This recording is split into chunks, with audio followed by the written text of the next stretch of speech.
कोई पाकिस्तानी जोकर मौलवी कह रहा था कि ये इन लोगों के पीछे नमाज नहीं पढ़ना जो बरेलवी लोग हैं, ये रसूलुल्लाह को मुश्किल कुशा मानते हैं, लिहाजा ये शिर्क करते हैं, ये शिर्क करते हैं, इस वजह से इनके पीछे नमाज नहीं। एक तरफ तो तुम हमें मुशरिक कहते हो और दूसरी तरफ इत्तिहाद इत्तिहाद का नारा भी लगाते हो। फिर अगर हम तुम्हारे पीछे नमाज ना पढ़े तो तुम्हें दर्द क्यों होता है, तकलीफ क्यों होती है?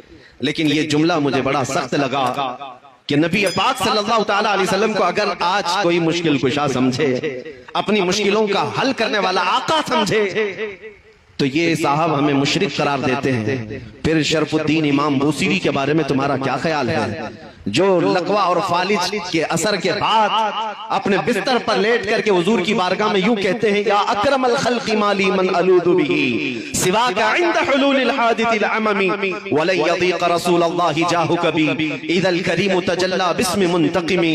मैं असलाफ का अकीदा बता रहा हूं सुन्नियों। शरफुद्दीन इमाम बूसीरी मिस्र के रहने वाले अस्कंदरिया में आज भी उनका मज़ार पाक है। आज से तकरीबन 7 सदियों पहले की एक बुजुर्ग शख्सियत का जिक्र है। उनके जिस्म पर जब फालिज का असर हो गया, पैरालाइज, जानते हैं फालिज का असर जब हो जाए तो इंसान चलने फिरने से भी आजिज हो जाए, उठ फिर नहीं सकता। इलाज बहुत कराया हकीमों से, शिफाया भी नहीं मिली। फिर आखिर में शरफुद्दीन बूसीरी ने कसीदा लिखना शुरू किया, मौला या सल्ली व सल्लिम दाइमन अबदा। ये कसीदा आज पूरी दुनिया में मशहूर है। इसके 2 शेर आज भी हुजूर की जालियों के दरवाजे पर भी लिखे हुए मौजूद हैं। हुवल हबीबुल्लज़ी तुरजा शफाअतुहु लिकुल्लि हौलिन मिनल अहवालि मुक्तहिमी। 170 अशार लिखे रोते रोते, और उसके बाद जब नींद लग गई, आंखें बंद हुई, तो रात अजीम रात थी कि सरवरे कायनात ख्वाब में तशरीफ लाते हैं। ताजदारे मदीना सल्लल्लाहु ताला अलैहि वसल्लम तशरीफ लाते हैं और पूछते हैं, शरफुद्दीन तुझे क्या हुआ?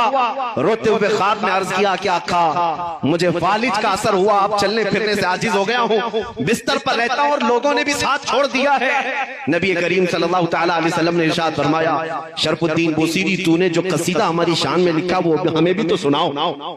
उन्होंने अपना कसीदा लिखा था, लेकिन जो पहला शेर है, पहला मिसरा, उसका एक ही मिसरा उनसे बन पाया था, दूसरा मिसरा नहीं बना था। मौला या सल्ली व सल्लिम दाइमन अबदा, बस इतना ही मिसरा बना था, दूसरा नहीं था। वो ख्वाब में मेरे आका को सुनाते रहे, मौला या सल्ली व सल्लिम दाइमन अबदा। रुक जाते, नबी पाक ने इरशाद फरमाया, बूसीरी इसका अगला मिसरा मेरी जानिब से है, अला हबीबिका खैरिल खल्क़ि कुल्लिहिम। और उसके बाद उनके जिस्म पर अपना हाथ फेरा और रात को अपनी एक चादर उठाकर शरफुद्दीन बूसीरी को अता किया। ख्वाब की बात है, ख्वाब की बात है। और नबी करीम सल्लल्लाहु ताला अलैहि वसल्लम की वफात के 700 साल बाद का वाकया है।